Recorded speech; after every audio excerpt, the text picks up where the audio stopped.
Hola, buenas tardes a todos, a todas. Bueno, muchas gracias por venir, por estar acá. Gracias a todos los estudiantes, a los docentes que se acercaron a esta invitación.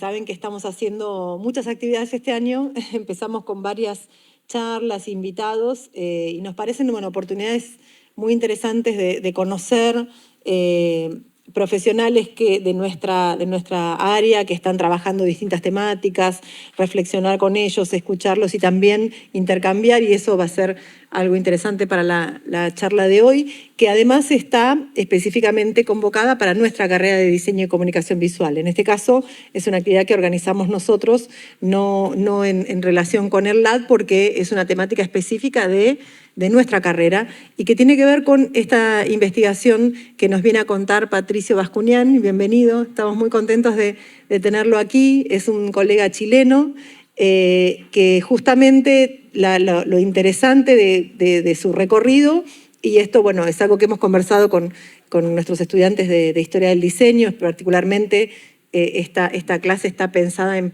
primer lugar para los estudiantes de Historia, pero obviamente la extendimos a todos. La experiencia de un diseñador que se interesa por la historia de nuestra profesión y indaga sobre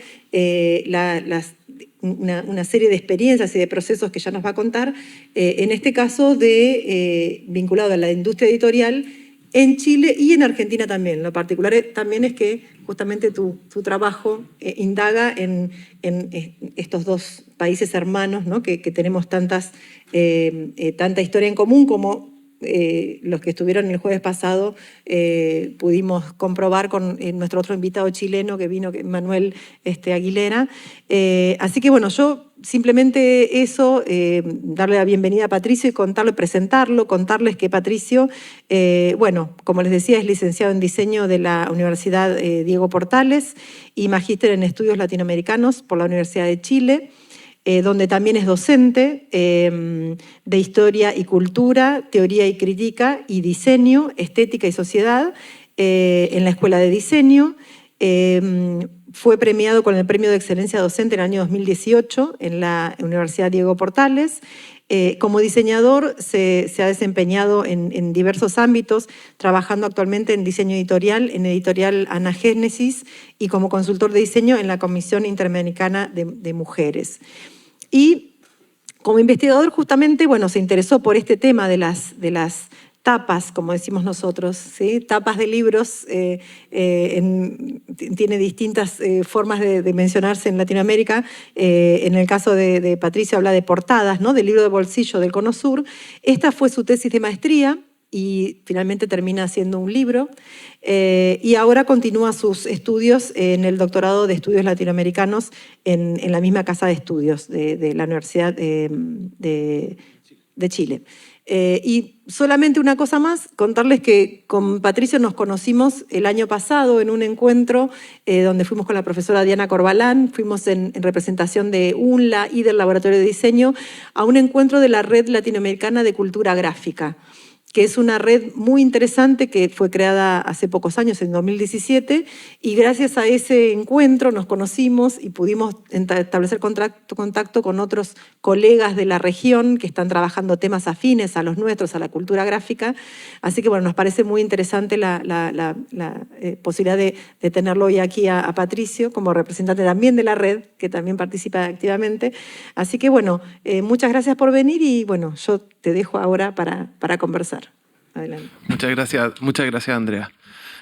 Hola, gente, muy buenas tardes. Primero que nada, dar gracias. Gracias acá a la Facultad de Arte y Humanidades de la UNLA. Es realmente un honor estar aquí, sobre todo en una universidad pública. Sobre todo, gracias a Andrea Gergich por la invitación y todo el diálogo que hemos podido entablar.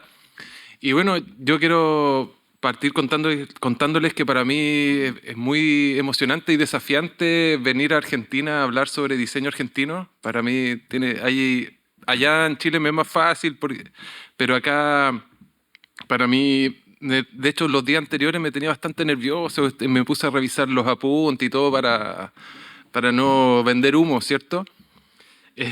Bueno, les quería contar también que soy colega de varios y varias de ustedes de acá. Este trabajo yo lo comencé el año 2013 en la licenciatura de diseño. Tal vez, al igual que muchas personas aquí presentes, a mí me interesa mucho el diseño editorial. Partimos en la facultad haciendo revistas, gráfica de propaganda, afiches políticos. Y mi primer acercamiento con este objeto de estudio, que son las portadas de libros, fue por búsquedas de referencias. La mayor parte de los libros que les voy a presentar aquí los compré en los puestos de cachureos que le llamamos nosotros, puestos que se ponen en la calle al lado de las verduras, de la ropa usada, y que lo fui juntando prácticamente durante 10 años caminando por la ciudad. Algunos libros particulares me los compré, me di el lujo de comprármelos por libreros en Facebook, pero principalmente todo lo que les voy a mostrar es parte de una colección que he ido armando de a poco, pero de forma constante, desde lo que fue mi licenciatura de pregrado y que después fue conducente a lo que van a ver hoy día. Se llama Masivas e Ilustradas.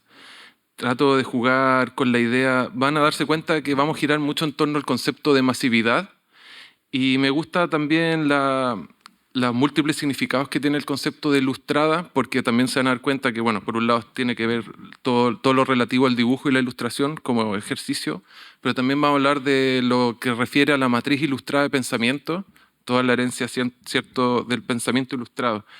Y vamos a jugar con esa dualidad el día de hoy, como principalmente este libro tiene como objetivo, más allá de referirse a un objeto de estudio específico, como pueden ser las cubiertas o las tapas o las portadas de libros, es una pregunta acerca de las lógicas que rigen la producción cultural del periodo. A mí me interesa sobre todo, no, más allá de verlo como un tema nostálgico, de ver un pasado que ya fue, quizás sacar aprendizajes y lecciones para lo que nos compete hoy en día en relación al diseño gráfico y tal vez sus horizontes emancipatorios. Vamos a partir con una pequeña introducción, o sea, cosas de rigor, ¿cierto? ¿Cuáles fueron las preguntas y la hipótesis que yo me planteé al entablar este proyecto de investigación? Yo creo y sostengo que las portadas del periodo hacen visible un deseo de modernización cultural en donde convergen las aspiraciones, ¿cierto?, no ajenas de conflicto entre lo que en relación al ejercicio o al horizonte que busca democratizar el conocimiento. Estas búsquedas se sustentan en ideales ilustrados, desarrollistas, revolucionarios, quizás también podríamos agregar nacionalistas en varios casos, y que buscan, y acá lo que voy a tratar de dar cuenta de cómo el diseño gráfico aporta en la búsqueda de poder adaptar el libro a la compleja cultura de masas, ¿ya?, para hacerlo competitivo frente a otros medios tales como la radio, el cine, la televisión y las magazines. Algunas cosas también de rigor para entender el título, ¿por qué hablamos de este periodo en particular? A mí me fue muy significativo la lectura de Claudia Gilman, que hay un libro que se llama Entre la pluma y el fusil, donde la autora trata de dar cuenta de la cercanía que existe o sea, la importancia que tuvo el horizonte revolucionario que se inicia el periodo, ¿cierto?, que se inicia posterior a la Revolución Cubana. La autora se busca dar cuenta de la tremenda importancia que tuvo para todo lo que respecta a la formación de redes de solidaridad entre intelectuales, y sobre todo para lo que significó como un trasfondo para el boom latinoamericano, lo que nosotros conocemos como el boom, ¿cierto? Entonces, esta periodización que yo les ofrezco le podemos llamar los largos años 60, más allá de un tema cronológico, tiene que ver con una búsqueda de continuidad histórica, en donde principalmente nos encontramos con lo que es el anhelo o el temor a la revolución social y cómo esto moviliza a la producción cultural del periodo, ¿ya?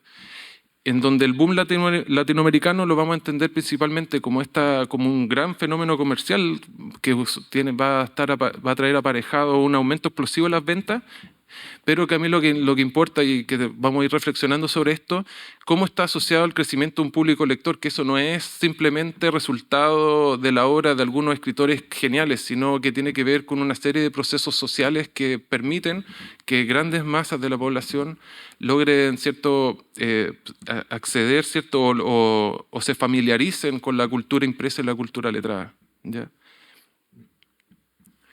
Entonces, el periodo que nosotros vamos a revisar acá, coincidente también con este periodo que les mencioné recién, vamos a tener ahí como dos grandes hitos que vamos a revisar. En 1956, en lo que fue la universidad postperonista, algunos le dicen, la época de oro de la universidad, no sé si está bien dicho, pero la universidad, el periodo de reformas que viene posterior al golpe de Estado del 55, que va a ir de la mano con un proceso de reforma donde uno de esos procesos de cambio va a ser la creación del Departamento Editorial de la Universidad de Buenos Aires, que en 1958 va a constituirse como UDEVA.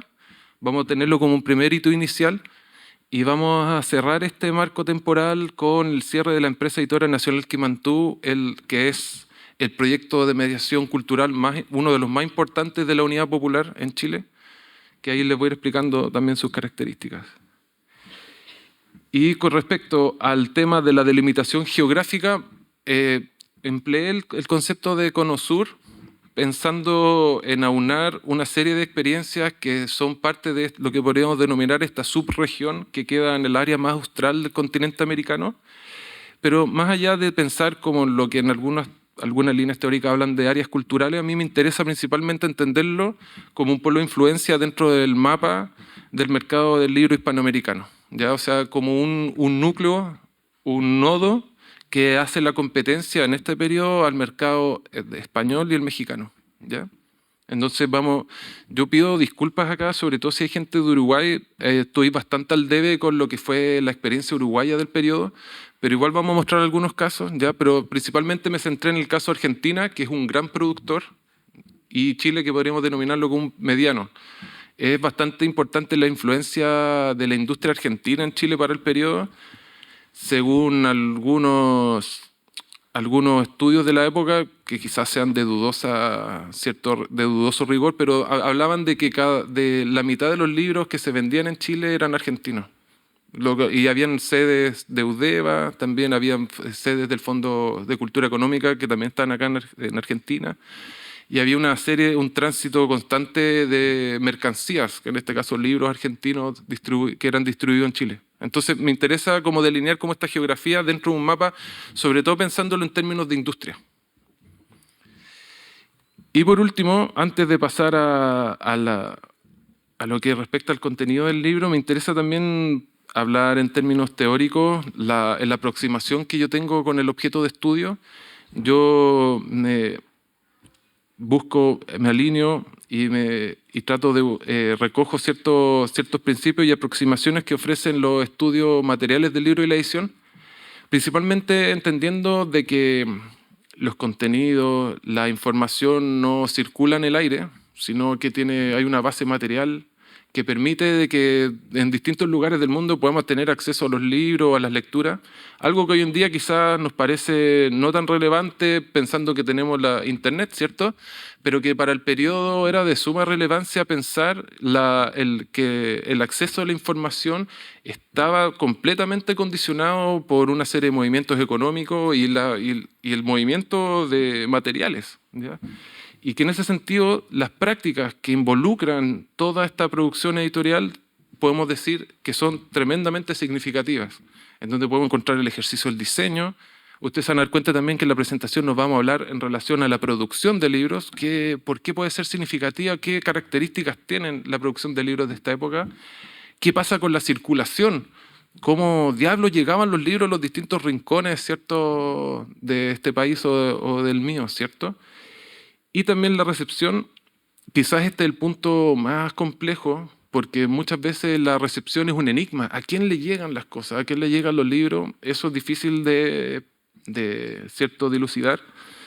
Yo me voy a centrar principalmente en lo que respecta al diseño, producción y circulación, y voy a arrojar algunas ¿cierto?, algunas observaciones de posibles receptores, porque en verdad es prácticamente muy difícil que yo pueda decir a quién le llegó y nada, pero a ciertas cifras y cierta información nos va a poder especular quizás a qué tipo de público le llegaban estos libros, ¿ya? Y la idea es pensar cómo estas prácticas vinculadas a la producción editorial se relacionan con procesos sociales más amplios. Yo voy en el libro, si tiene la oportunidad de revisarlo, se van a dar cuenta de que le doy mucha importancia a todo lo que respecta al contexto de producción de estos libros y estas cubiertas, pensando también que más allá del ámbito específico del diseño hay un diálogo constante con otras áreas del conocimiento, con otras disciplinas, y que prácticamente uno podría decir hay ciertas pautas y lógicas que rigen la producción cultural del periodo, que creo que en el fondo el diseño vendría a acompañar procesos más amplios, que como los que yo le mencionaba, con todo lo relativo a la democratización del conocimiento. Entonces, en ese sentido, cómo el diseño o la producción editorial se relaciona y vincula con estos procesos sociales más amplios.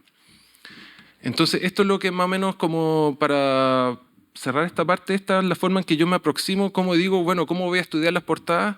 Voy a estudiar la manera en que se producen, en qué contexto se estaban desarrollando, y desde ahí voy a tratar de ofrecer ciertas observaciones más allá de a mí no me interesa tanto un tema estilístico o definir, vamos a hablar del arte pop, de la psicodelia, vamos a referir a ciertos aspectos formales, pero a mí me interesa sobre todo de cómo esto tiene sentido dentro de un contexto, más allá de armar categorías sobre relativo a las formas que se emplean, ¿ya? Entonces, esta es la forma que nos vamos a aproximar a continuación. Entonces, gente, este es el grueso del libro, el capítulo quizá, yo me atrevería a decir como el más relevante, se llama Revolución del libro en el Cono Sur. Y les voy a explicar a qué me refiero con esto, ¿ya? A mí,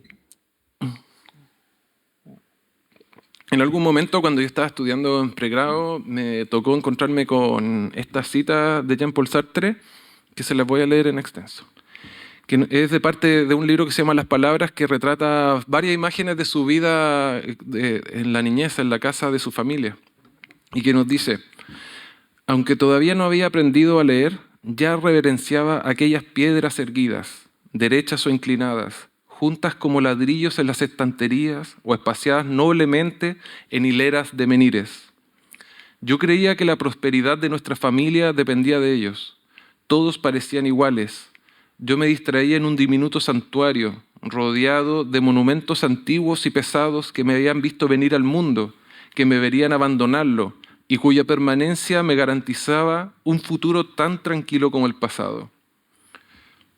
Particularmente yo leí este libro en una edición de Losada, que realmente la descripción de los libros que hace Jean-Paul Sartre dista muchísimo del libro al cual yo tuve acceso. O sea, a ustedes les puse la imagen, un libro se está completamente deshojando, las hojas completamente amarillas.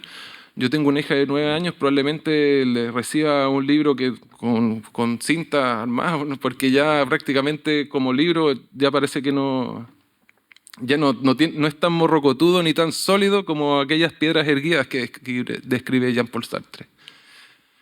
¿Por qué le muestro esto?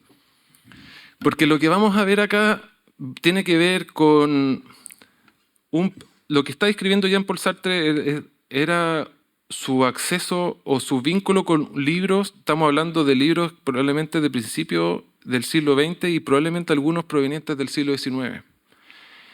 Es constatable y es posible de aseverar que hay un paso. El libro a lo largo del siglo XX pasa de ser de un monumento a un vehículo, que deja de tener esa aura, ¿cierto?, de objeto sagrado, es sólido, morrocotudo, y parece ser que se aproxima más a otros formatos, quizás más cercanos a las revistas, los magazines, o a otro artefacto de la cultura impresa, en pos de lo que vamos a ir viendo, de lograr una mayor cercanía y en cierta manera también un mayor alcance dentro de lo que es la sociedad. Entonces, lo que nos está hablando Jean-Paul Sartre me parece, y el formato en el cual yo lo leí, creo que me parece un buen contrapunto para pensar las grandes transformaciones que tuvo la industria editorial en el siglo XX, en donde se pasa de un objeto que probablemente represente y encarne toda una escenografía de una sociedad, ¿cierto?,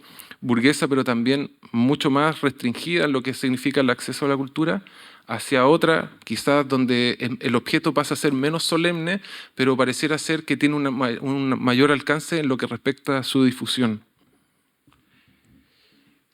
Hay un un sociólogo de la lectura que se llama Robert Scarpit, él es francés, trabajó para la UNESCO. Es bastante interesante, yo le recomiendo que vean su obra porque él tiene muchos estudios sobre Latinoamérica, hace una sociología de la lectura en Latinoamérica en los años 60. Tiene estudios de Uruguay, Argentina, Brasil, México, Chile, y todos sus textos están gratuitos, los libros están gratuitos en el depositorio de la UNESCO.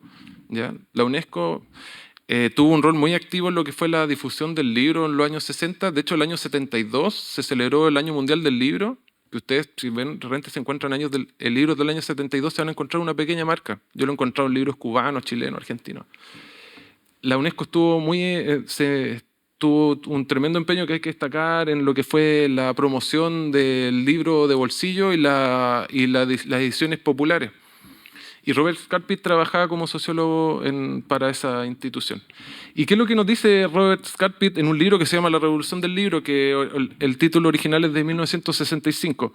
Nos dice que el libro a lo largo del siglo XX pasa de ser de un monumento a un vehículo y que en donde el libro de bolsillo o lo que se llama pocketbook va a tener un lugar protagónico. Él nos refiere, a partir de un cambio de formato, nos habla de una tremenda transformación en todas las lógicas que rigen la producción industrial.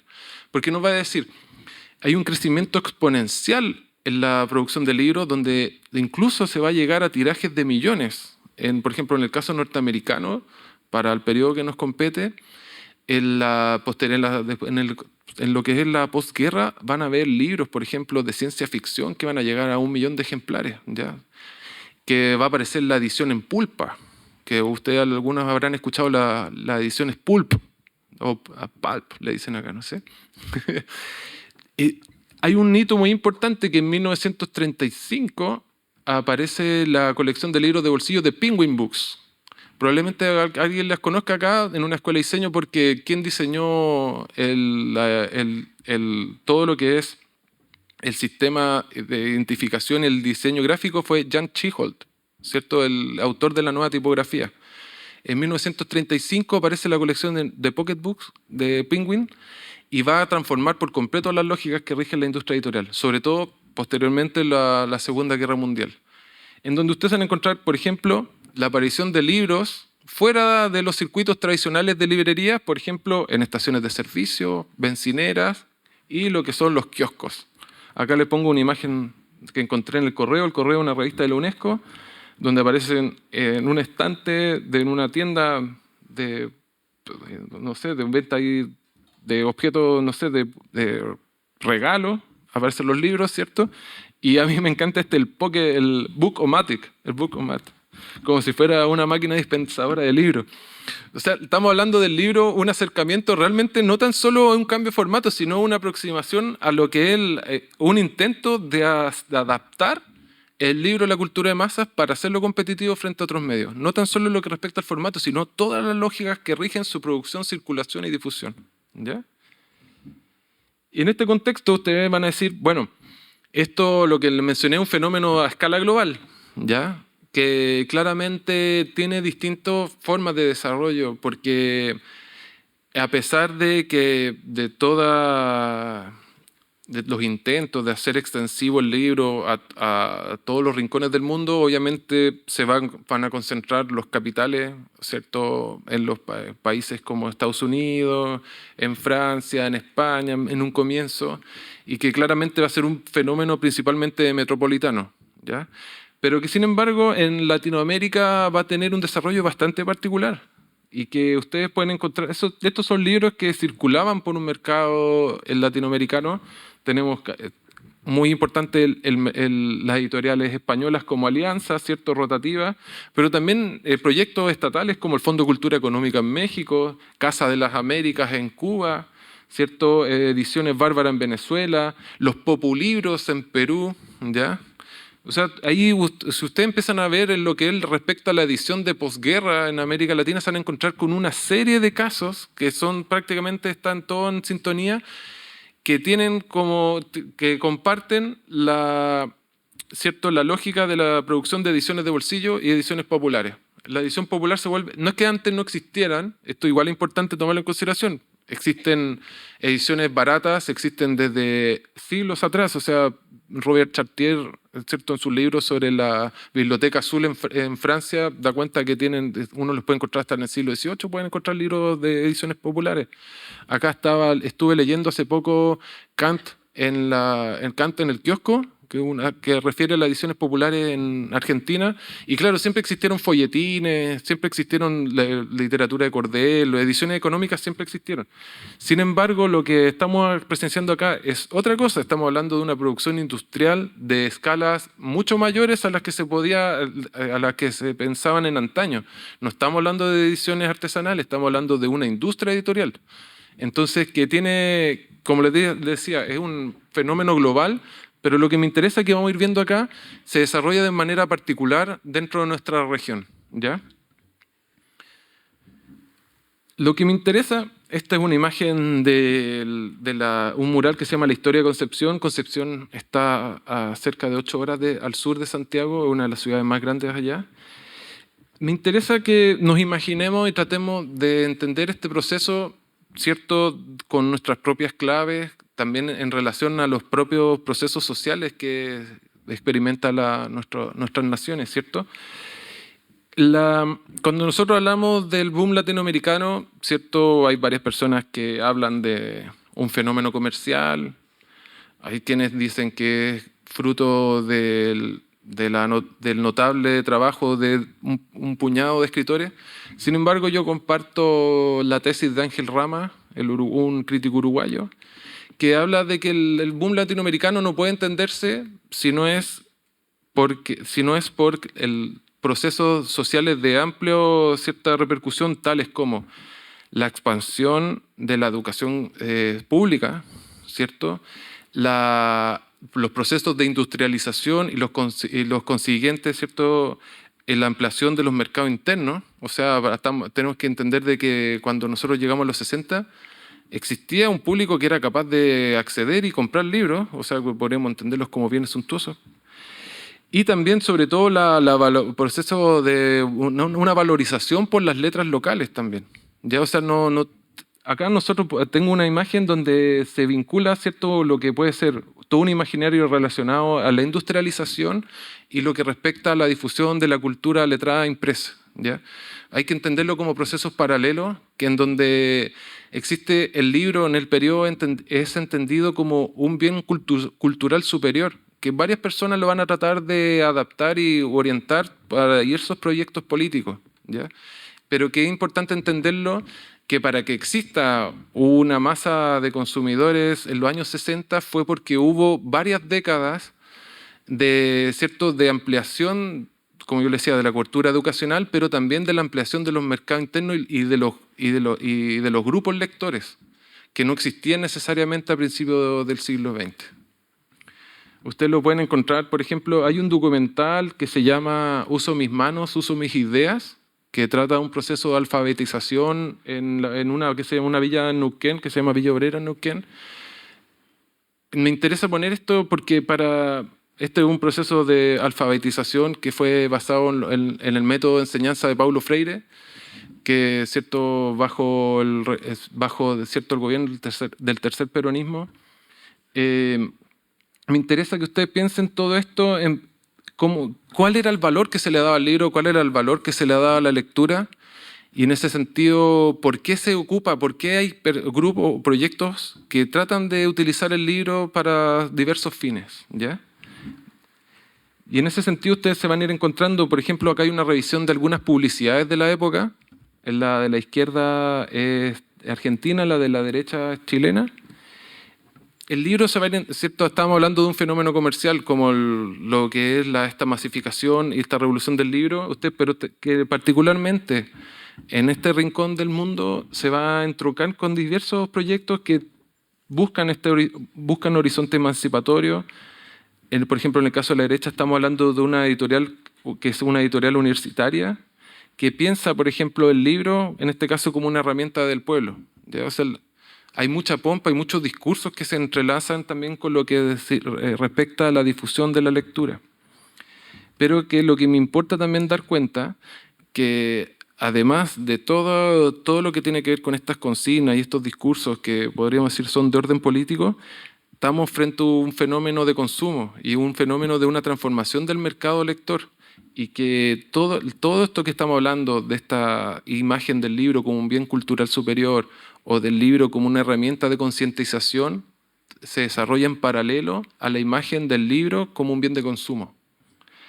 Entonces yo aquí identifico, para que vean, hay distintas representaciones sociales del libro que me interesa que pueden sonar contradictorias, pero que se desarrollan en paralelo y no necesariamente son antagónicas, ¿ya?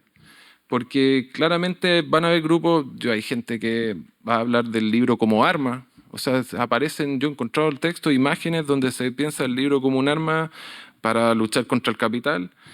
Aparecen otras personas que dicen el libro es una herramienta para la paz de los pueblos porque permite el entendimiento entre las naciones y que van a apostar, ¿cierto?, todo un imaginario ilustrado vinculado a la lectura que para el periodo, y lo que me importa también como resaltar, va a coexistir y se va a desarrollar en paralelo a esta idea de la imagen comercial del libro. Porque lo que nosotros estamos viendo, quiero insistir, cuando hablamos del boom latinoamericano o hablamos de estos procesos de extensión de la lectura, estamos hablando de una industria cultural. No estamos hablando de gente simplemente con buena intención, estamos hablando con gente que tiene que sustentar toda una inversión económica y que en el fondo el libro es tanto, tiene un alma como un cuerpo, y ese cuerpo tiene un valor. Entonces van a ver, cuando nosotros vimos estas referencias norteamericanas, todas estas lógicas vinculadas al mercadeo y todas estas lógicas publicitarias también, y todo lo que respecta a la búsqueda de nuevos públicos lectores, va a estar también ligado a una lógica comercial, que es novedosa para el periodo. ¿Vamos bien hasta acá? ¿Sí? Vamos. Entonces, gente, miren, porque ustedes podrán ver, ahora acercándonos al tema de la gráfica. Yo les insisto que las ediciones populares ya existían, ¿cierto? Los libros baratos también, incluso libros que podríamos denominar libros de bolsillo, pocketbooks, existen libros. Pero vamos a ir adentrándonos en un momento donde van a cambiar por completo todas las lógicas que rigen la producción editorial, y el diseño, y esto es lo que yo quiero compartir con ustedes, va a tener un rol fundamental, ¿ya? Ustedes pueden ver, yo les voy a mostrar algunas imágenes, creo que no es necesario como explicar tanto de que es notorio de que hay una modernización estética y formal que va a acompañar, ¿cierto?, a esta transformación del mundo del libro, pero que va a ir asociada también a cambios en relación a la fisonomía de estos, ¿ya? O sea, una misma editorial y un mismo título, ¿cierto?, uno los pone en comparación en dos momentos distintos y puede darse cuenta a simple vista que hay distintos tamaños, distintos usos del papel, van a aparecer también nuevas formas, nuevos referentes gráficos, visuales que van a aparecer en las cubiertas, y es todo un conjunto que hace del libro, ¿cierto?, que tenga una nueva fisonomía, ¿ya? Por ejemplo, incluso yo me he dado cuenta, por ejemplo, que en estas distintas ediciones, las ediciones populares de los 60 y los 70 tienen menos páginas, se ahorran lo que son las solapas, tienen un uso económico de las tintas, ¿ya? Aparecen papeles también más económicos, y que en el fondo todo va tributando a este objetivo que es una edición masiva. En el fondo el diseño, acá nosotros lo tenemos que pensar, y vamos a ir adentrándonos en esto, además de hacer atractivo el libro, de hacerlo, ¿cierto? Esto por el caso de la derecha podría ser una portada de una película de la época. además de serlo atractivo, también está pensado en términos económicos, porque vamos a ir viendo las técnicas que están involucradas y se van a dar cuenta que también rige una lógica de la estandarización, ¿cierto? Del uso de empleo de tipografía y formatos estándar, que van a estar en pos de hacer que algo tan sencillo, el libro, sea más económico, ¿ya? Entonces, fíjense, o sea, el caso de la derecha son los mini libros de la editorial Quimantú, que es una empresa estatal que se forma en febrero de 1972, que va a ser el proyecto quizás de mediación cultural más importante de la Unidad Popular. Este es un formato que ahí les voy a hablar un poco más de todo esto, pero fíjense hasta el extremo que llega el libro como en su disminución del tamaño, ¿ya? Todo pensado también en la división de pliegos de papel, todo pensado también en un proceso de estandarización. Lo que me interesa acá es que volviendo a lo que les mencionaba en un comienzo, aquí ya se empieza a hacer notorio de cómo el libro transita de un monumento a un vehículo, porque esto ya puede ir en un bolsillo y los relatos de la época decían que la gente lo iba leyendo en el bondi o en el tren, ¿ya? Porque está pensado, porque este libro, además de su formato, además se vendía en kioscos, entonces pasó a ser parte de los itinerarios cotidianos de la gente. Y que ciertos elementos atestiguan también cómo, además del sistema de librería, es posible encontrarse ciertas marcas, por ejemplo, de bibliotecas de sindicatos, algunas bibliotecas barriales, porque hubo una ampliación de lo que son los sistemas de distribución de los libros. Eudeva, por ejemplo, al igual que Quimantú en Chile, implementaron un sistema de distribución en kioscos que permitió romper los circuitos tradicionales de librería, ¿cierto? Que por lo general suelen ubicarse en las zonas céntricas de las ciudades y que tienen mucho menor, ¿cierto?, llegada a lo que son las regiones, las provincias. Entonces, por ejemplo, tanto en el caso argentino como en el caso chileno, el kiosco se convirtió en un lugar muy importante para la difusión de este tipo de materiales. En Chile, el caso de Quimantú es ejemplar porque se logró llegar a regiones donde no existía librería, porque los libros empezaron a circular en camiones y junto, por ejemplo, al periódico. Entonces estamos hablando de otras cadenas de distribución que rompen las lógicas más tradicionales, que también tienden a ser más elitistas en relación al acceso al libro. Entonces, pensando también en los tirajes, hoy en día en Chile sacar 2000 copias es mucho. O sea, para un libro es bastante, no sé si pensarlo como que es triste o nada, pero es la realidad. O sea, sacar 1000 copias de un libro es todo un éxito. Este libro tiene 1000 copias nomás, 1500. Uno ve realmente los tirajes de la época y bueno, está el caso más emblemático de 100 años de soledad, ¿cierto? De Editorial Sudamericana, que editó un primer tiraje de 10.000 copias, o creo que eran 10.000 o 15.000, lo agotó en 2 semanas, ¿ya? Estamos hablando de una nueva escala en lo que respecta a la producción de libros, ¿cierto? Que, por ejemplo, en el caso chileno, el caso más emblemático es que la Quimantú entre el 1971 y 1973, me equivoqué antes, dije 72, el 71, en menos de 3 años logró producir 12 millones de libros, y estamos hablando de un país que para esa época tenía alrededor de 10 millones de personas. Entonces son escalas que no tienen parangón con lo que se estaba haciendo en el pasado, y que en el fondo, cuando nosotros hablamos de esta idea de una revolución del libro, es precisamente por esto, porque se rompió un circuito específico, especializado y restringido para el acceso a la lectura, que como yo les decía, fue gracias a la transformación de todas las lógicas que rigen la producción y la circulación, ¿ya?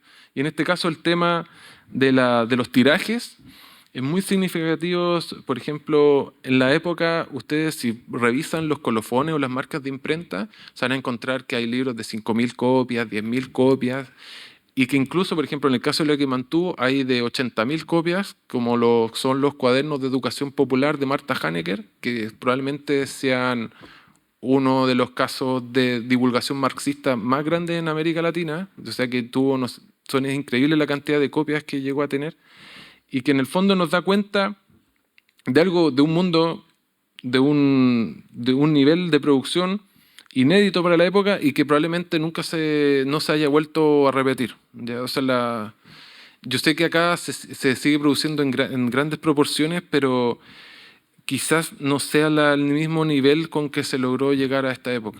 ¿Ya? Entonces, mi gente, ahora hablemos de diseño gráfico. ¿Ya? Vamos a hablar de las puertas de la percepción. Nosotros hablamos de portadas, ¿ya? Ustedes hablan de tapas. De hecho, incluso escuché el término tapismo. Él es tapista, como que eran diseñadores de tapas. Nosotros le decimos portada. Portada, el origen etimológico portada es puerta. De hecho, originalmente las portadas se entendían como un frontispicio de los libros. ¿Cuál la arquitectura? Los libros como si fueran un espacio, ¿cierto? La portada es la puerta, ¿ya? Hay un libro de un teórico argentino que se llama Eliseo Verón, que tiene un libro que se llama Esto no es un libro, jugando con ese juego surrealista. Y él le recomiendo esa lectura para quienes le interesen estos temas. Él habla del libro como espacio, ¿cierto? Como un lugar que tiene un espacio donde nosotros podemos ubicar el contenido de la información. No sé si a ustedes les pasa, pero por ejemplo, yo igual leo en el computador tampoco, o también en el Kindle o cosas así, no soy tampoco tan romántico, pero a mí, por ejemplo, leer en papel me ayuda a la memoria, porque digo, esto estaba como al principio a la izquierda, le dejé una anotación como en una página como en tal lugar. Y aunque ustedes no lo crean, la memoria encuentra una ayuda cuando hay un sustrato material. Y en este caso, por eso me interesa el libro Verón, porque habla de esta idea del libro como espacio. Y aquí vamos a hablar como las diseñadoras y los diseñadores gráficos son los encargados de diseñar las puertas a lo que es la ciudad letrada, ¿ya? Entonces, la gran labor de hacer el primer encuentro de todo esto, nosotros estamos hablando de la ampliación de los públicos lectores. Bueno, el primer encuentro de estos nuevos públicos lectores o de los viejos públicos lectores que se encuentran con estas nuevas ediciones va a deberle mucho a la renovación que va a tener el diseño gráfico de la época, ¿ya? Yo no sé si ustedes sabían, pero el otro día encontré que acá en Argentina hubo una propia imprenta offset, la Cabrenta. No sé si yo no encontré tanta información. Lo encontré en un libro, el libro Impresor Offset de Guillermo Colterjan, y algunos apuntes en internet. Parece que hoy en día se vende como reliquia o quizás como chatarra, no lo sé. Pero algo nos dice de que para los años 60 se creó una de las primeras imprenta offset, ¿cierto? No sé si ustedes estarán familiarizados con el término, pero algo significativo de los años 60 es que quizás un poquito antes en Argentina, pero en Chile particularmente, en los 60 se marca un hito bastante definitivo en lo que respecta a la industria gráfica, que es el paso del tipo de plomo al sistema fotomecánico de composición. En el fondo, para resumirlo y no hacerlo tan complejo, hasta mediados del siglo XX las tecnologías que predominaban eran la linotipia, la monotipia, la litografía, ¿cierto? Como sistemas que son sistemas de reproducción mecánicas, ¿ya? De hecho, si uno ve los ramales o las cajas, tienen peso, son de plomo. Las líneas de tipo son líneas de plomo que tienen su peso, en donde la composición solía ser manual, ¿ya? ¿Qué es lo que pasa? Desde mediados de los 50 y sobre todo los años 60 empieza a ganar terreno las tecnologías vinculadas al offset y la fotomecánica, ¿ya? Que van a permitir una mayor flexibilidad y dinamismo en la composición, tanto gráfica como tipográfica. Son bastante significativas, por ejemplo, en el caso chileno, las enseñanzas de Mauricio Amster, que es un profesor de la Escuela de Periodismo que tenía una cátedra que se llamaba Técnica Gráfica, antes de que existiera la primera escuela de diseño que se fundó el 68 en Chile, o por ejemplo las aproximaciones de la cátedra Visión en la Universidad de Buenos Aires, ¿cierto? Con Méndez Mosquera o la influencia de Tomás Maldonado, en donde va a empezar a inculcarse o a instalarse un nuevo imaginario de lo que respecta al diseño gráfico moderno, que también va a estar sustentado y facilitado por el desarrollo de estas tecnologías que estamos viendo acá. Por ejemplo, acá tenemos lo que son tramas de semitono, que no sé si ustedes las conocerán, pero en el fondo permiten con una misma tinta lograr un degradé o distintos ciertos tonos. Y todo esto vinculado al predominio que va a empezar a adquirir el offset. En paralelo a esto va a empezar a circular el sistema de letras transferibles, letra Z, que miren allá aparece una imagen, tal vez aquí algunas personas son muy jóvenes, pero ya acá se rieron, yo sé que hay gente que lo ocupó. Yo cuando niño alcancé alguna vez a tener una de estas transparencias como las que aparecen arriba a la izquierda, donde uno mediante presión podía transferir una letra. ¿Ya? Los letras Z eran diccionarios y era un catálogo con distintas fuentes tipográficas. Tipografías como que ustedes probablemente conocen, como Helvética, Futura, ¿cierto? Y que además traían tipografías bastante novedosas como Dávida, Futura Display, Compacta. Bueno, para la gente que es observadora, Compacta es la tipografía que he utilizado para los títulos, ¿ya? Que era muy común en el imaginario de izquierdas de los años 60. ¿Ya? De hecho, es la tipografía que ocupaba Casa de la América en Cuba. Detalle, ñoños, que quizá a alguien le importa, que a alguien le importa.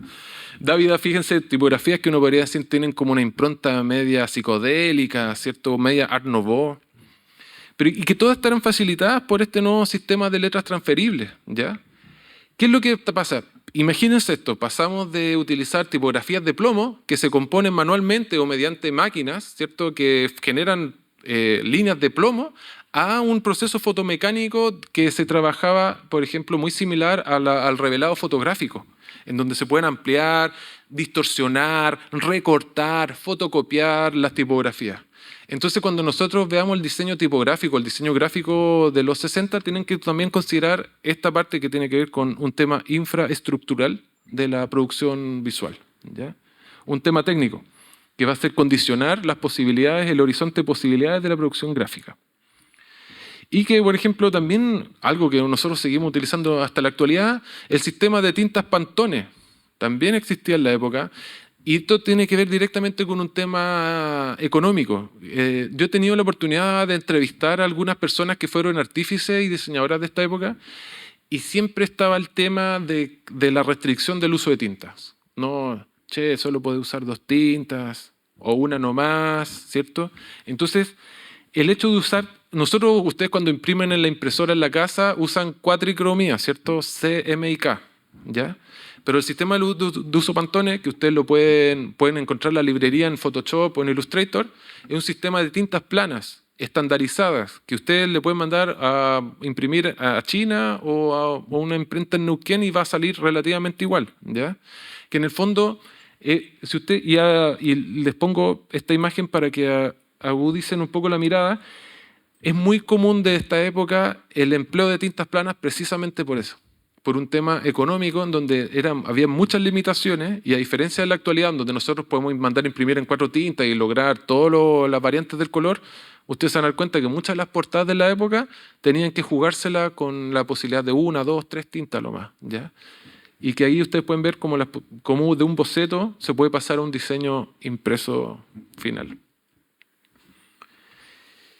Bueno, el diseño gráfico en esta época va a ser muy relevante para las editoriales, por ejemplo, en temas tales como la creación de sistemas identitarios, los sistemas identitarios de las colecciones, ¿cierto? Y identificadores que permitan, por ejemplo, identificar las colecciones para niñas, las colecciones de narrativa. Entonces hay un tema como podríamos pensar, como de imagen de marca de las editoriales, que va a ser favorecido por estas innovaciones del campo del diseño. Que ustedes pueden encontrar en el caso de Buenos Aires, en la editorial MC, todo un sistema gráfico que organiza las colecciones. Esta es una editorial de Barcelona, ¿cierto? Catalana, que tiene que es ligado a la literatura de vaqueros, pero también hay de novelas de terror, de ciencia ficción, que van a cada uno tener su propio identificador.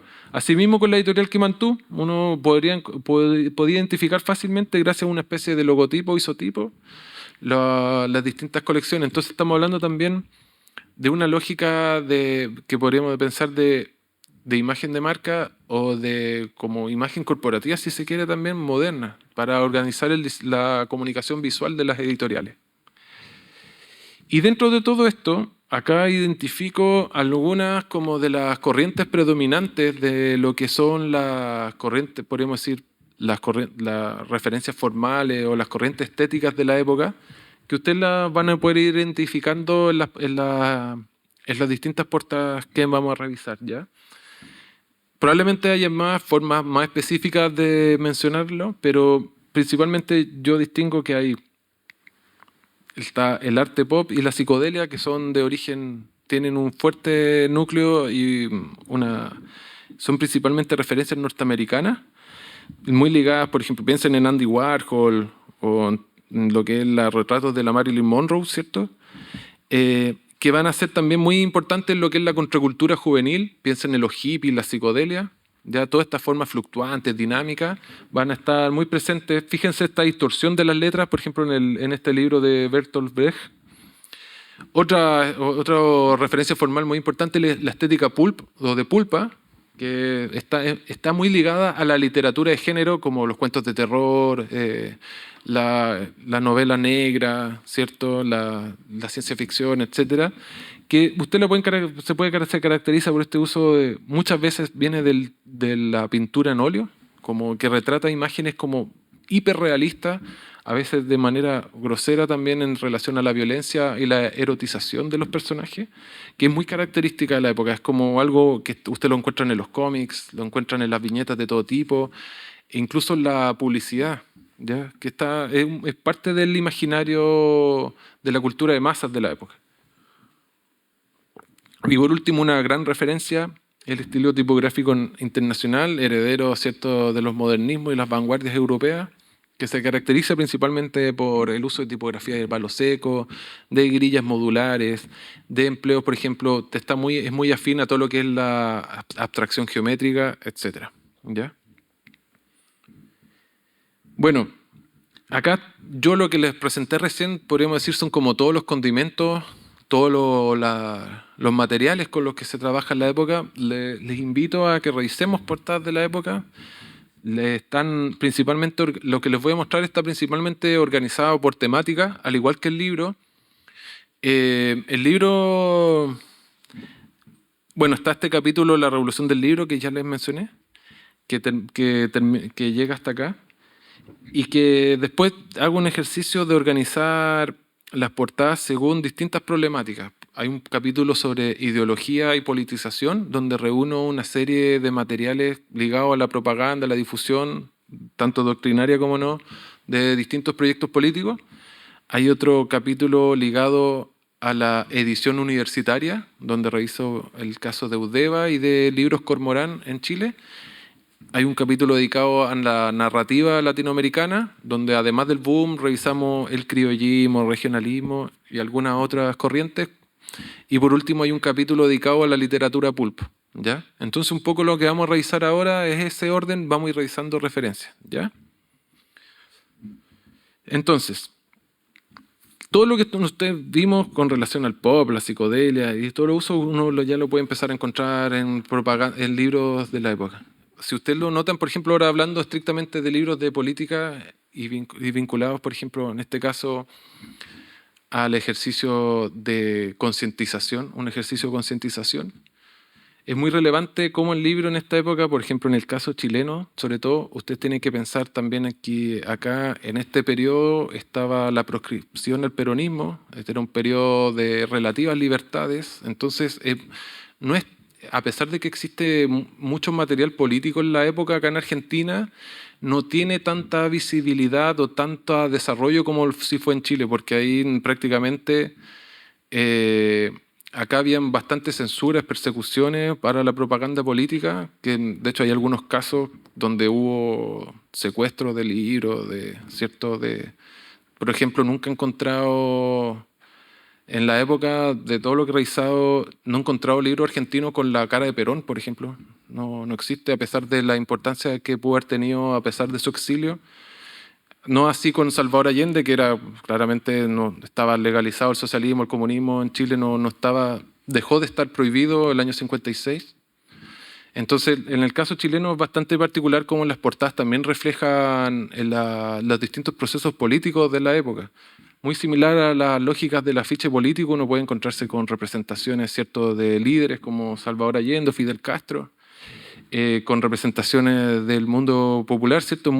Está muy presente acá ciertas referencias del realismo socialista que se entroncan también con todas estas nuevas referencias del arte pop y la psicodelia.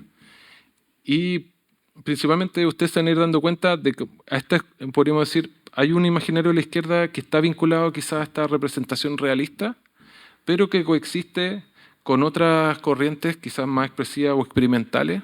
Por ejemplo, como estos son representaciones de libros vinculados al Partido Socialista. El Partido Socialista en Chile, bueno, Salvador Allende era del Partido Socialista y era uno de los partidos que en su momento asumió también la lucha armada como una posibilidad. Entonces también hay algo que uno podría decir, hay el frenesí o tal vez el clamor de la época también está representado en las imágenes que uno puede ir encontrando en los libros. A pesar de ser pensados para una lectura quizá, cuando uno lee no necesariamente está agitado, las portadas sí representan quizá esa agitación. Sin embargo, este imaginario de izquierdas también coexiste con corrientes vinculadas, por ejemplo, al racionalismo europeo o a esta idea también de lo que nosotros podríamos decir una herencia de lo que son las vanguardias europeas, pensando en la Bauhaus, ¿cierto? Pensando en la escuela de Ulm y todo lo que mencionamos anteriormente con el estilo tipográfico internacional. Menciono esto porque muchas veces cuando nosotros imaginamos los imaginarios de izquierda de la época, pensamos siempre en puños en alto o quizás en representaciones de corte más realista. Sin embargo, fue de mucha relevancia este tipo de representaciones que a mi entender apelan a un sentido de racionalidad y entendimiento. ¿Ya? O sea, estos son libros que están pensados para tener herramientas para entender los procesos políticos, por ejemplo, en el caso chileno, el proceso político de la vida chilena, el socialismo. ¿Ya? Entonces, esa racionalidad en parte uno podría decir se entronca con esta idea de hacer accesible, entendible y claro un proceso que quizá podría tal vez mostrarse de manera quizá más dramática o pasional. ¿Ya? El libro que les menciono acá, yo le sugiero también que lo tengan en mente. Marta Hanecker es probablemente de una de las autoras latinoamericanas con mayor difusión, yo me atrevería a decir, de la historia del libro en Latinoamérica, con una serie. Este es uno de los libros más masivos que se imprimieron en Chile, que son cuadernos de educación popular que vienen con cómics, caricaturas para explicar los principios del materialismo histórico. Ella fue editada también por Siglo XXI, fue reeditada. Yo en el Siglo XXI ya va como en la 30ª edición de los libros de Marta Hanecker. Lo menciono pensando tal vez la importancia de una periodista mujer que logró una tremenda difusión en el mundo impreso que tal vez no tiene la necesaria reconocimiento.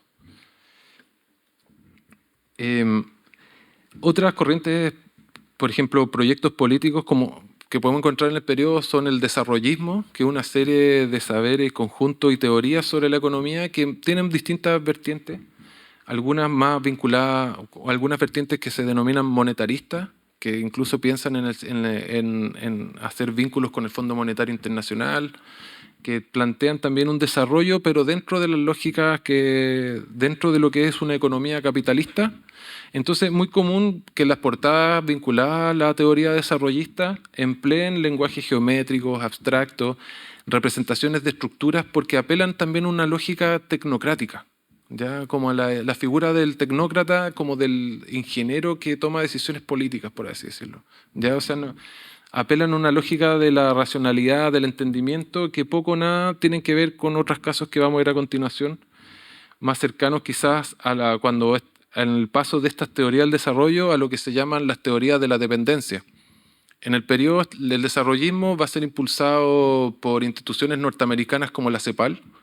Van a tener mucha importancia los gobiernos radicales, de los dos primeros gobiernos radicales que hubo en el periodo acá en Argentina, por ejemplo de Frondizi, pero que posteriormente como teoría va a ir agotándose y que va a ir dando paso progresivamente a otras teorías como las teorías de la dependencia. Y la teoría de la dependencia es quizás un tanto más radical porque va a empezar a plantear no tan solo el problema de la industrialización y la nación en pos del desarrollo, sino también la lucha contra el imperialismo y contra las formas de subordinación de las naciones, de las metrópolis con las naciones satelitales o los países ubicados al sur del mundo. Entonces, miren, acá hay casos, por ejemplo, la izquierda de La Rosa Blindada, que también era un proyecto editorial con una revista, hasta cierto punto cercano al trotskismo, ¿ya? En la derecha es una editorial plus ultra vinculado al peronismo de izquierda y que en ambos uno puede empezar a encontrar tal vez una retórica visual en donde ya no es tan solo el entendimiento, sino también quizás la rabia o el empleo también de figuras que pueden ser un tanto más dramáticas a la hora de representar quizás de manera más pasional que racional la necesidad, por ejemplo, de una transformación profunda, ¿ya? O sea, Hernández Arregui es bien importante como una persona que impulsó todo un proceso de revisionismo histórico para entender también la historia, por ejemplo, la historia argentina en relación a un pasado colonial y también a toda una impronta imperialista que para la época era necesario como de destrabar y descifrar, ¿ya? Entonces, si ustedes se han dado cuenta, a pesar de no ser lo que hemos estado revisando, a pesar de no ser proyectos necesariamente antagónicos, igual van trazando distintas líneas que también se reflejan en la visualidad. Y que, bueno, en el caso también, sobre todo en el caso chileno, es muy importante no digo que acá no, pero tuvo mucha visibilidad todo lo referente a la lucha armada, a pesar de que Salvador Allende impulsó un proyecto, una vía pacífica hacia el socialismo, estaba muy presente dentro de las discusiones de la época la posibilidad de impulsar la lucha armada. Referentes como el Che Guevara estaban presentes y aparecen cual ícono pop, ¿cierto? En portadas, libros masivos que se distribuían de manera masiva en distintos lugares. O sea, esto no era necesariamente materiales clandestinos, ¿cierto?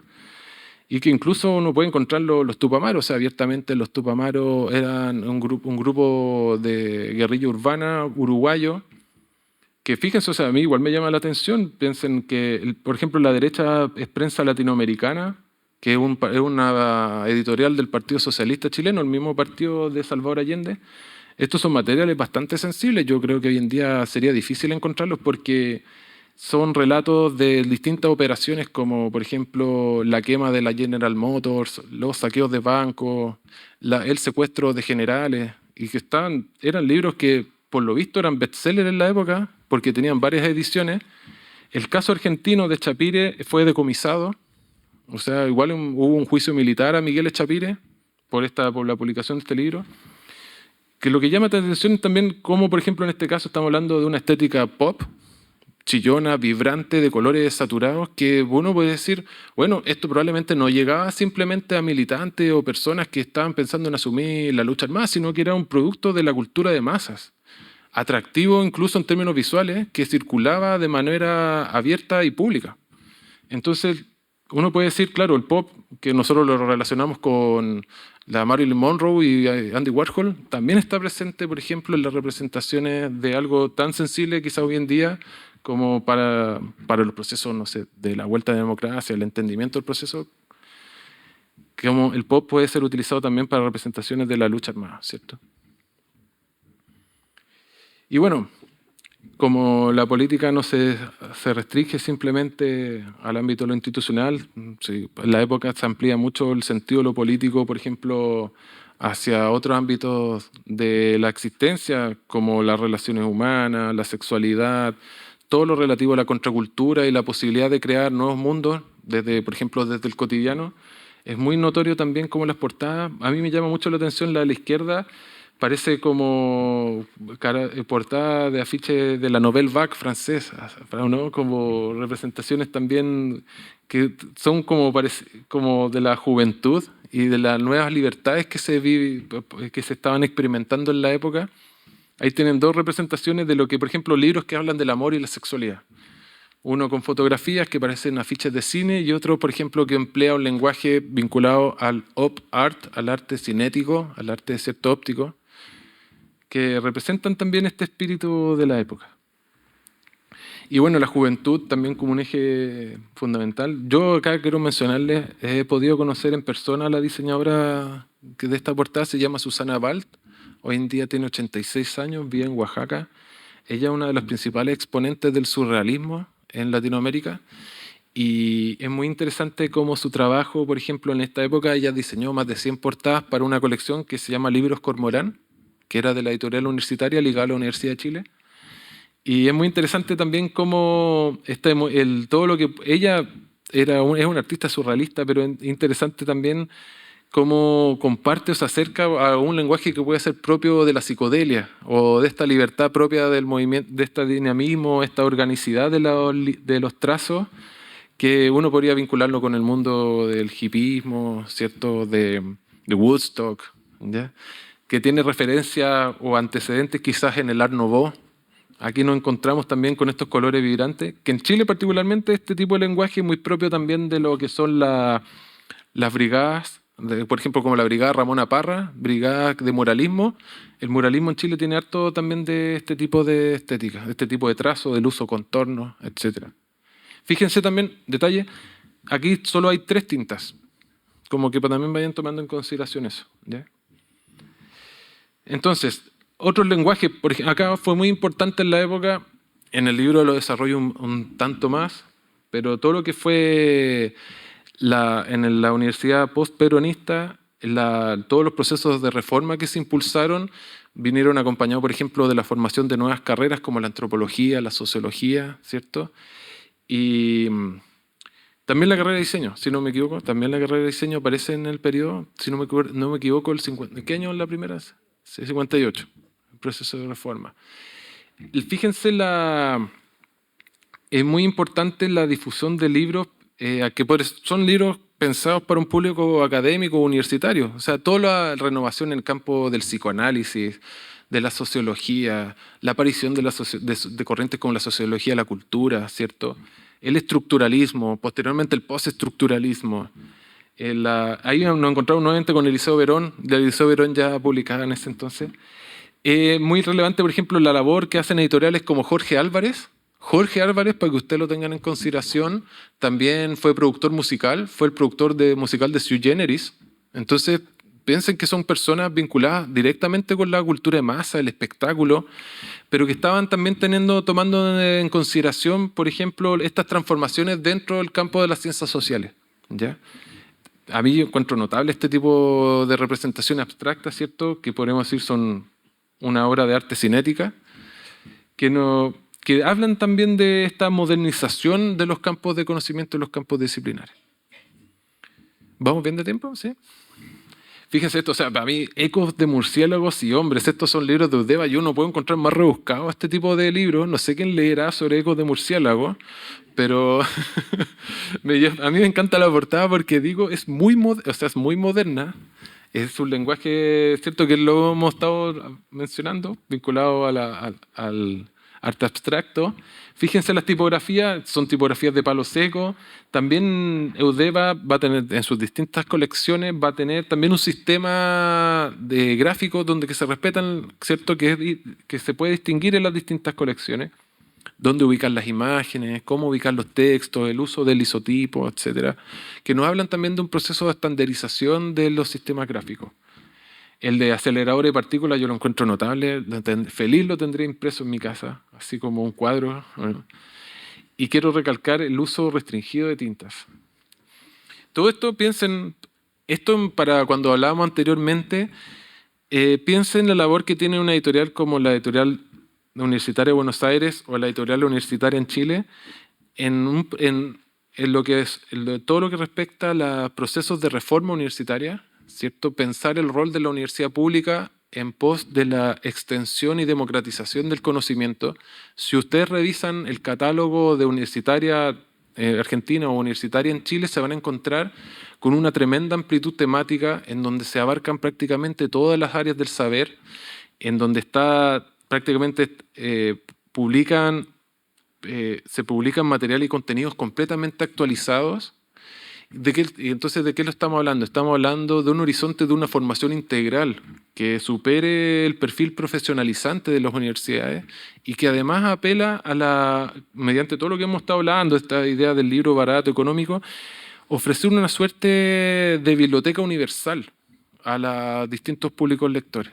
Entonces me importa que cuando nosotros pensemos en este diseño, también pensemos el rol que tiene la universidad pública en el periodo, ¿ya? O sea, también para tomarlo como aprendizaje para el presente. Y bueno, acá estos son casos de editorial universitaria, nociones fundamentales de cibernética. La cibernética es la ciencia de la acción, con una portada que emplea un collage muy parecido al Yellow Submarine de los Beatles. Lógica elemental de Juan Ribano. Juan Ribano, un tremendo filósofo marxista, fíjese también el tema del movimiento, la estructura, cómo se refleja. Y nuevamente nos encontramos con Susana Balt, Luis Ayuarzuna, un tremendo teórico de la cultura chileno, que todos publican en ediciones económicas, y creo que eso también es importante como resaltarlo. Libros pensados tanto para el estudiante y también para universidades que estaban ampliando su cobertura, como para un público general ávido de saber. Ahora vamos a hablar de narrativa y ¿vamos bien de tiempo? ¿Sí? Ya, perfecto, ya. Ya cualquier cosa me hace gesto, ya. ¿Sí? Ya. Miren, al principio partimos hablando del boom latinoamericano. Yo creo que ya hemos visto varias claves para entenderlo quizás con una perspectiva más amplia. Es interesante que el boom latinoamericano, yo les recomiendo a quienes les interese este tema que lean a Ángel Rama, que es un crítico, lo he mencionado más de una vez. Él tiene un libro, un texto que se llama Más allá del boom, que en el fondo trata de dar cuenta, muchas veces cuando nosotros nos referimos al boom y pensamos en Vargas Llosa, Cortázar, ¿cierto? Los grandes como íconos, Donoso. Pareciera ser como que la literatura latinoamericana como que se achata y se resume como que prácticamente existiera un antes y un después de ellos, como que prácticamente como si ellos hubiesen transformado y revertido todo, sin embargo, si uno revisa los catálogos de la época, hay un montón de reediciones, por ejemplo, de la novela gauchesca, hay un montón de revisiones de la literatura regionalista, y hay las colecciones de la época ofrecen un canon literario que permite entender el boom también no como un fenómeno aislado, insisto, como simplemente como la obra de un puñado de notables escritores, sino también como un ejercicio de acumulación de aprendizaje y conocimiento, y también de acumulación de autorías que van formando para la época un tremendo, como podríamos decir, un tremendo universo literario que para la época circulaba de manera masiva. O sea, no se editaba tan solo a Cortázar, no se editaba tan solo a Juan Rulfo, ¿cierto? Sino que hay un montón de reediciones que permiten también conocer, más allá simplemente de las experimentaciones vanguardistas o de 100 años de soledad, un tremendo universo literario que, a mi entender, en relación a las portadas, ayuda también a construir una nueva imagen de la región. Una nueva imagen de la región que progresivamente va a ir dejando quizás la representación de una región desvalida, quizás muchas veces dentro de la literatura, como cuando lo pensamos en términos de literatura mundial, pareciera ser que Latinoamérica tiene como el rol de proveer de paisajes y de historias de sufrimiento. Sin embargo, para la época vamos a encontrarnos con todo un despliegue de literatura cosmopolita, todo un despliegue también de literatura de vanguardia que va a ofrecer una imagen de la región, una imagen que podemos decir globalizada, urbana, abiertamente moderna, ¿ya? Entonces, me interesa también, por ejemplo, Miguel Cané, que es de la generación del 80, pero del 80 del siglo XIX. Nótese cómo se reedita, por ejemplo, con esta portada que podríamos asociarla quizás a un cómic como medio psicodélico, pero ya mal viajado quizás. Nótese, por ejemplo, las reediciones de Horacio Quiroga. Quiroga se pueden marcar dentro de una literatura regionalista. Estos son libros que le leo a mi hija, que tiene 9 años. No sé si lo habrán leído, tal vez los cuentos de la selva, cuentos de mi hijo. Esto es de un caso, esto es de una editorial uruguaya que se llama Editorial Arca. Nótese también cómo, yo encuentro maravilloso cómo se ofrece también una imagen de la región cuando nosotros hablamos posteriormente del realismo mágico, llena también de fantasía, de magia en todos sus rincones. Como creo que es muy notable este juego de la portada, de la tapa y contratapa, ¿sí? En donde nos encontramos, claro, con Horacio Quiroga juega mucho con las representaciones ¿cierto? de la selva, de los animales, y que son parte también de la literatura que circula en la época. Pero que también va a ir circulando con expresiones quizás más vanguardistas, como las de Alejo Carpentier, que El reino de este mundo también, o Los pasos perdidos, son novelas que podríamos decir dan cuenta de que en América Latina también existe mundo. No es tan solo, y con esto me quiero referir a que nosotros vivimos nuestra propia experiencia de modernidad y que en el fondo aquí esto también se experimenta la mundialidad. Y novelas como la de Carpentier, que experimentan, ¿cierto? Formalmente, experimentan con el uso del lenguaje, también ofrecen visiones de la región que ponen en entredicho esta imagen de, ¿cierto? Quizás como estereotipada de América Latina. Pone constantemente en tensión lo que respecta a una modernidad de raigambre europea con las experiencias propias del Caribe, por ejemplo. Y me interesa mucho cómo, por ejemplo, acá se representa en este caso la negritud, por ejemplo, en una tapa, en una cubierta, de manera bastante también experimental. Y que estas son 3 novelas, todas son referencias a lo que es la literatura cubana, que también tuvo bastante difusión en la época, ¿ya? Memorias del subdesarrollo también tiene una película, que les recomiendo revisarla, ¿cierto?, de Titón. Uno podría decir, no sé si cabe dentro por un tema temporal en lo que son las vanguardias, pero es no completamente vanguardista. O sea, son lenguajes experimentales de punta. O sea, son puntas de lanza en tanto novelas como lenguaje cinematográfico. Y creo que la gráfica está a la altura.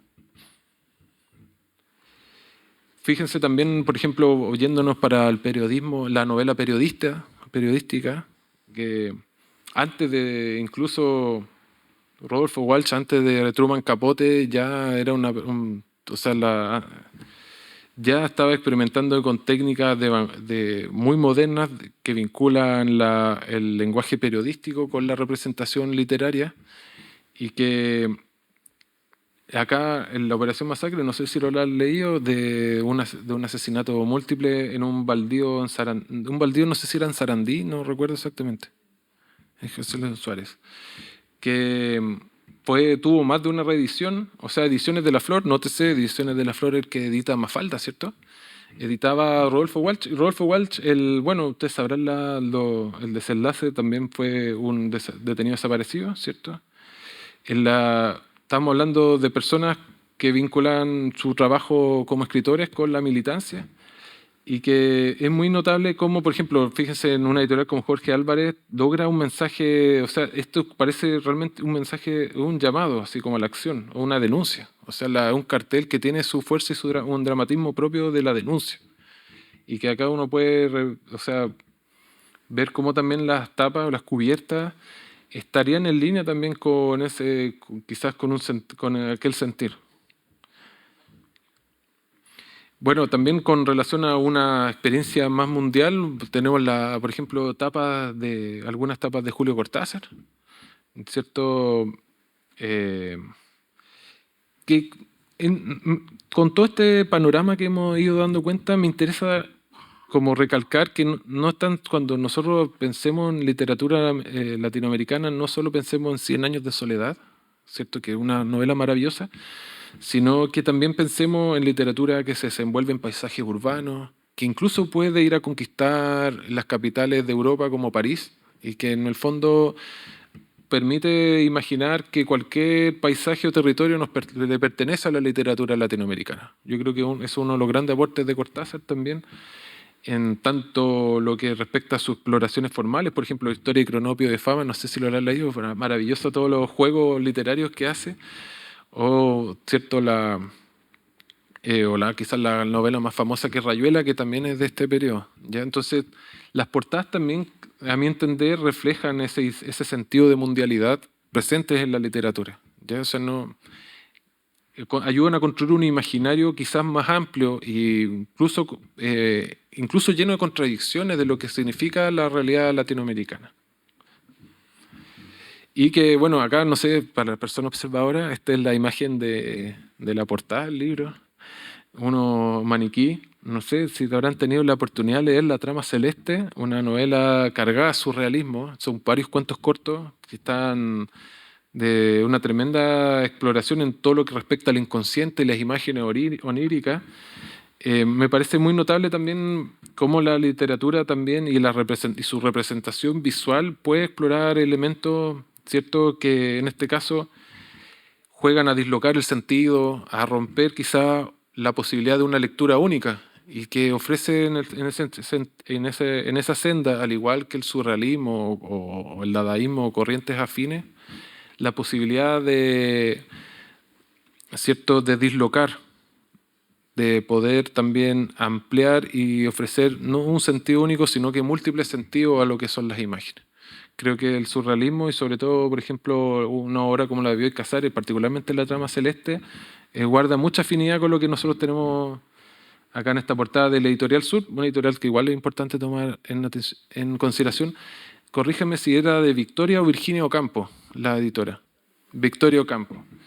O sea, una editorial guiada por una mujer que es Victoria Ocampo, que va a tener muchas, cierto, de las obras quizás más relevantes por ejemplo, ahí contribuyó Borges y Bioy Casares.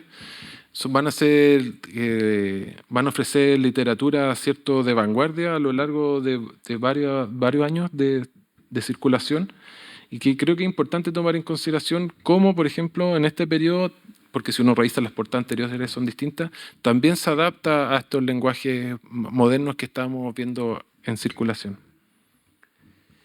Y bueno, aquí referencias de lo que para aquel entonces se llamaba homosexualismo, que hoy en día podríamos hablar como literatura de disidencias, también está presente en el momento. Por ejemplo, Manuel Puig, que supongo que lo conocerán, ¿cierto?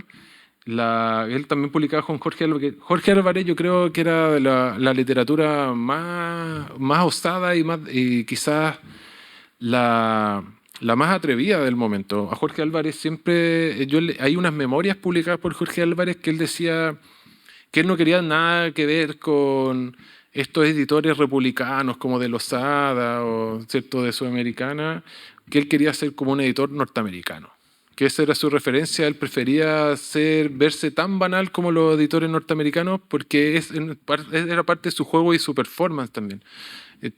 Fíjense que él publicaba este tipo de novelas como lo que vimos en relación a todo lo ligado a las ciencias sociales. O sea, de banal no tiene nada, pero él jugaba mucho también con ir probando los extremos, ¿ya? Y en ese sentido no es casualidad que le haya prestado espacios a Manuel Puig o a Ricardo Piglia, que en sus inicios, para que publicaran con él.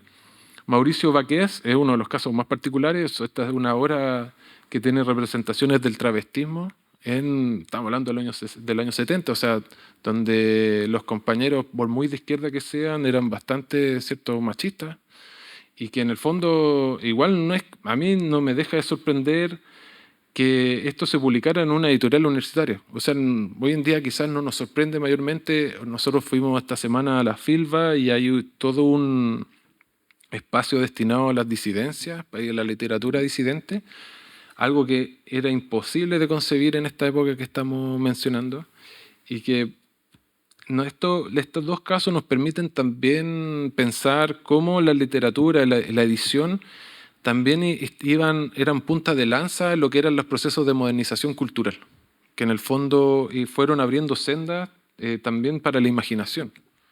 Y que acá tenemos dos casos de algo que hoy en día nos puede resultar medianamente o quizás del todo familiar, pero que para la época eran tremendas rarezas, ¿ya?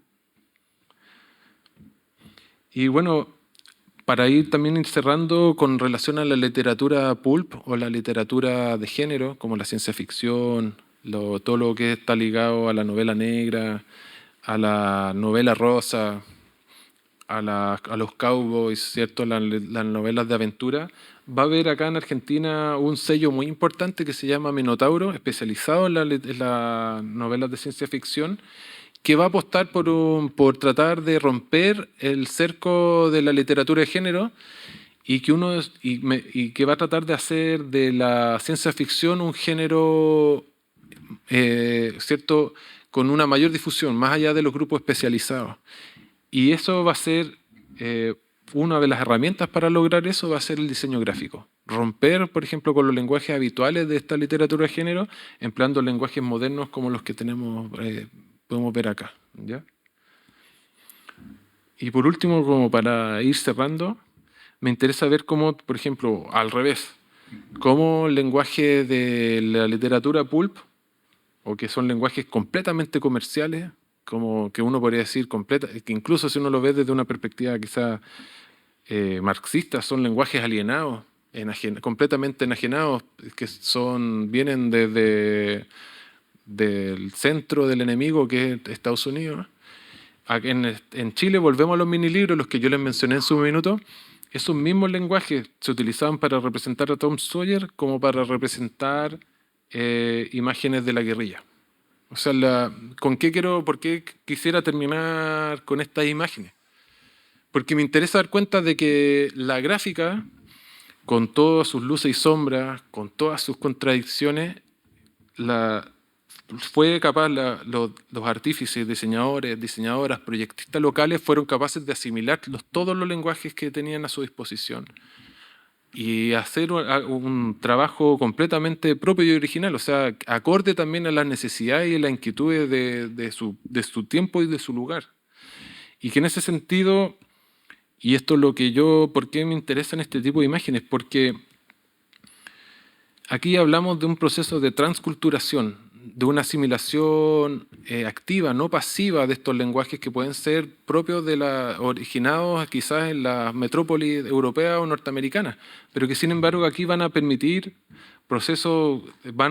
acompañar procesos que son locales, como lo que estamos hablando, en la vía chilena al socialismo, todas las luchas dentro de lo que fue la proscripción, el peronismo, la ampliación de la cobertura educacional, la democratización del conocimiento en su amplio sentido, en donde nosotros encontramos por un lado que va ahí una fuerte impronta ilustrada que aún permanece, o sea, ciertas reticencias de algunos grupos de pensar que la cultura letrada tiene que vulgarizarse, porque sin embargo, para la época es notable cómo efectivamente el diseño gráfico va a estar en pos de esa masificación de la cultura impresa, en cierta manera, sin ningún tapujo o prácticamente limitación, pensando en que todos los elementos de disposición pueden estar en pos de la tan anhelada democratización del conocimiento.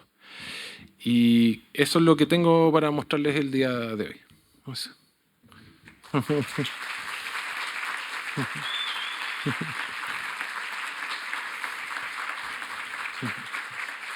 Bueno, Muchas gracias. Bueno, vamos a ir a preguntas, a ver si hay preguntas para hacerle a Patricio. ¿Qué tal?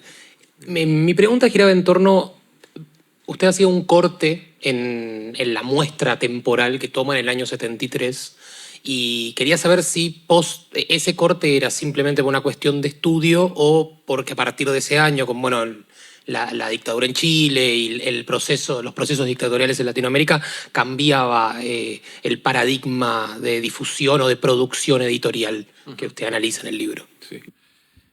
Muy buena pregunta.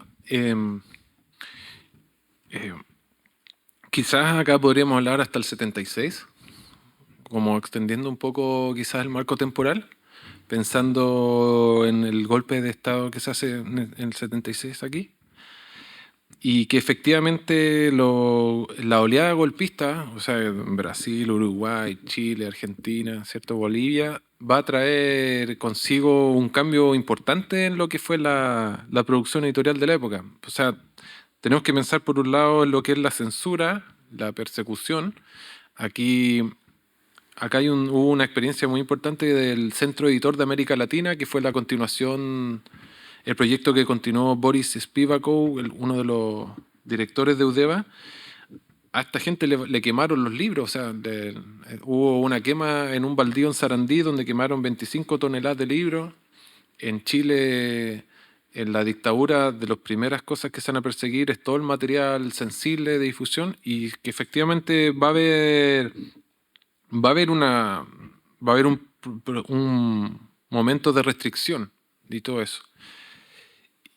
Lo que pasa posteriormente, obviamente muchas de estas experiencias continúan, se reformulan y todo eso, pero sin embargo, posteriormente, ya adentrándonos en los años 80, hay un giro importante en lo que es la lógica de la industria editorial y empieza un proceso de transnacionalización de las industrias.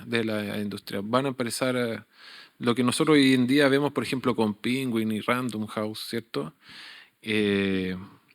Va a empezar ese fenómeno de grandes capitales que empiezan a comprar editoriales pequeñas, se empieza a originar precisamente en posterior a toda esta oleada golpista. No de forma directa, no es una consecuencia directa, pero se va a ir dando en paralelo. Entonces, sí, efectivamente, obviamente muchas de las lógicas que vemos acá persisten, pero también hay un cambio abrupto en lo que respecta a la industria editorial, no solo acá, sino a nivel global. Yo quería saber si estas editoriales que son de cada país tuvieron circulación en otros países de Latinoamérica, en el Cono Sur, y si vos ves que en lo que es la ilustración y la tipografía hubo una influencia entre sí y no solo es una influencia del arte de ese momento o lo que venía de Europa. ¿Es efectiva la circulación de libros? Yo quiero, igual lo mencioné en un momento, pero recalcar que hay una asimetría total en lo que respecta a la industria chilena con la argentina, o sea, en términos de escala, en términos de público, etcétera. Y efectivamente la industria argentina se constituyó como un polo de influencia tan importante como el mexicano o el español. Y ahí también mencionaba Scarpit, volviendo al Robert Scarpit, el sociólogo que mencionó un momento, según él, yo no sé qué tan riguroso sea, pero según él, de que la mitad de los libros que se vendían en Chile en la época eran argentinos. Yo no estoy seguro que haya sido tanto, pero sin embargo, todos los libros que yo le estoy mostrando acá los compré en Chile. Entonces, y los compré en la calle. O sea, no son libros que, tal vez no es un dato fiable lo que le estoy diciendo, pero algo nos dice de que efectivamente esos libros circulaban allá. Y ahí en el libro, ahí aparece también que existían sistemas de distribución de manera regional. Había un sistema de por correo y de encomiendas de libros que no lo he estudiado a fondo, pero por lo visto o sea, de que existía como tal. Hay una autora acá argentina que se llama Judith Gossiol, que ella tiene varios estudios sobre Eudeva y Centro Editor de América Latina, y ella da cuenta de cómo, por ejemplo, Eudeva tenía prácticamente filiales en toda la región, incluso en España. O sea, los libros se vendían en todo el mercado, el mercado, la industria argentina llegó a instalarse en todo el mercado hispanoamericano. Y con respecto a las influencias, en el caso chileno, muy importante la influencia, por ejemplo, de la gráfica cubana, particularmente por el proceso que tuvimos. Cuba se constituyó principalmente como en una referencia no tan solo política, sino también cultural. Y es muy similar la gráfica del afiche y del libro cubano con la que se ve en Chile.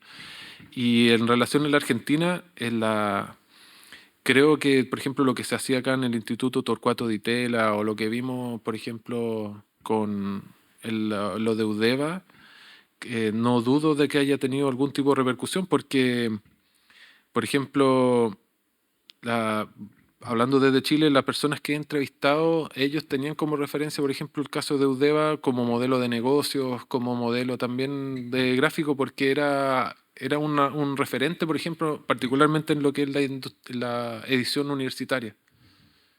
Pero, y por último, para terminar, creo que también hay que tomar en consideración todo lo que fue todo lo que ha sido hasta la actualidad el Fondo de Cultura Económica en México, que es como una de las grandes experiencias de edición estatal, que después Arnaldo Orfila Reinal funda Siglo XXI y son empresas que tienen sede en Bogotá, en Buenos Aires, en Ciudad de México. Entonces, estamos hablando de circuitos que ya desde esta época ya se empiezan a estrechar y ya existen.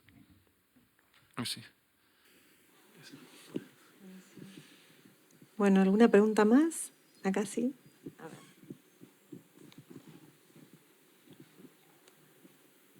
Hola, ¿cómo estás? Muy bien, ¿y tú? Bien, muy bien. Te quería preguntar, ¿por qué crees que los diseñadores de esta época que tomás vos eran tan intrépidos de mezclar tantos lenguajes o mezclar temáticas que tal vez no tenían que ver tanto con los lenguajes? ¿Crees que era porque todavía estaba todo por hacerse o por qué razón le buscas?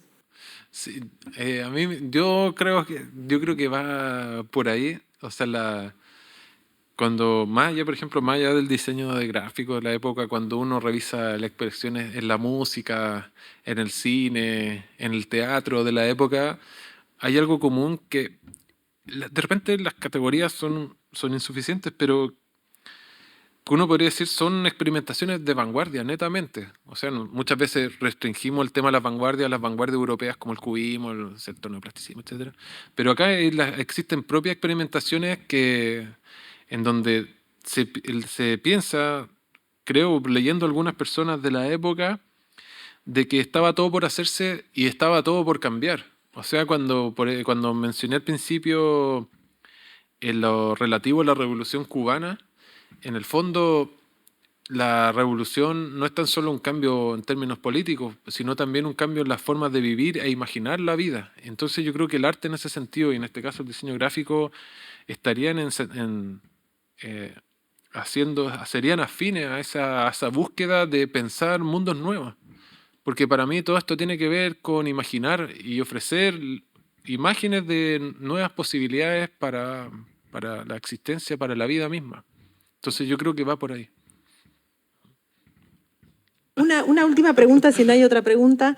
Te quería preguntar algo a nivel metodológico de cómo fue tu proceso en esta investigación, cómo llegaste al tema. Y me llamó mucho la atención esta búsqueda que contabas de ir por las ferias y encontrar esos libros, ¿no? en su contexto de uso, porque eran libros seguramente ya de viejo, ¿no? Librerías de viejo, porque son libros quizás usados, muchos de ellos los habrás comprado. ¿Cómo fue esa búsqueda y cómo fue la selección? Porque tenés una cantidad enorme de corpus ahí analizado, pero bueno, ¿cómo hiciste esa selección y cómo llegaste a cada uno de ellos?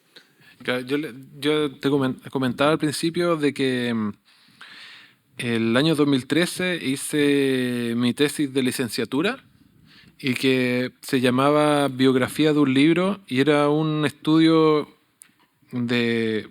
era quizás algo, no sé, hoy día lo revisaría quizás, pero en el momento me hice la pregunta acerca de la pervivencia del libro en el mundo digital. y traté de entender el valor del libro como objeto. En ese entonces fui a meterme a imprentas, hablé con editores, fui a librerías, traté de conocer distintas prácticas y actores del mundo editorial y empecé a hacerme las primeras preguntas acerca de qué pasa con el libro como objeto, particularmente.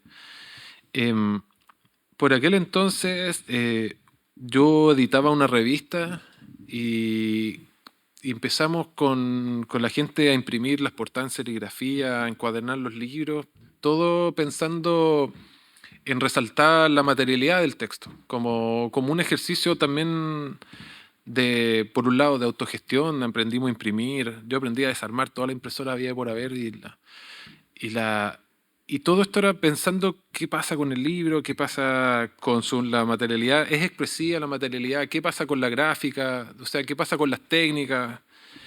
Y para aquel entonces, este libro del centro me lo encontré en la basura. Yo me lo encontré en la calle, me lo encontré en la basura y yo no entendía de qué trataba. Era la primera vez que veía un libro de la Quimantú, que es hoy en día esto se vende caro. O sea, se venden libros como porque es de la Unidad Popular, ¿cierto? Tiene un valor como que la gente lo fue descubriendo. Pero en ese entonces estaba en la basura y yo vi el pie de imprenta y salía 80.000 copias. Y yo no podía entender de que en Chile se imprimieran 80.000 copias y que además estaba impreso en el contexto de la Unidad Popular. Entonces dije, aquí hay algo que es importante porque en el fondo, más allá de experimentaciones que eran de un orden quizá tal vez más cercano a lo artístico o experimental, incluso teórico, me di cuenta de que había un problema que estaba vinculado, ¿cierto? Que vinculaba lo que a mí me interesaba, que es la gráfica y la edición, con un problema político y social. Entonces, de ese momento empecé a fijarme que muchas de las cosas de la gráfica que a mí me llamaba la atención era precisamente de esta misma época. Y en paralelo que fui leyendo y entendiendo de que efectivamente existía un fenómeno que podríamos decir, aquí lo mencionamos como revolución del libro, yo fui armando este cuerpo que yo creo que puede tener quizá alguna falencia en términos metodológicos, quizás tal vez no es una obra exhaustiva que podamos decir están todas las portadas o acá están registrados todos los diseñadores y nada, pero que en términos metodológicos yo traté en el fondo, de reunir varias experiencias que figuran dispersas y para dar cuenta de que habían un hilo que tenían en común, que eran estos procesos de democratización, en donde la gráfica tiene un rol clave. Y claro, el tema de ordenar las imágenes después fue así. De hecho, si leen el libro, el primer capítulo, el de la revolución del libro, es quizás el que tiene un mayor rigor historiográfico, porque los capítulos que vienen después yo voy entrelazando, en el fondo entrelazando las imágenes con relatos que le pueden ofrecer un sentido. Por ejemplo, de los procesos políticos y sociales. No hablo tanto de los libros, sino que voy entrelazando un poco refiriéndome a los contenidos de los libros con las imágenes, pensando quizás la lógica que ocupan las revistas o los cómics, en donde los textos y las imágenes se entrelazan. Y así traté de construir este relato, en donde la imagen no sea un mero anexo, sino que también sea entendido como un documento que permite referirse y entender un momento. Sí. Gracias. Bueno, creo que si no hay más preguntas, le vamos a dar un aplauso otra vez a Patricio, agradecerle.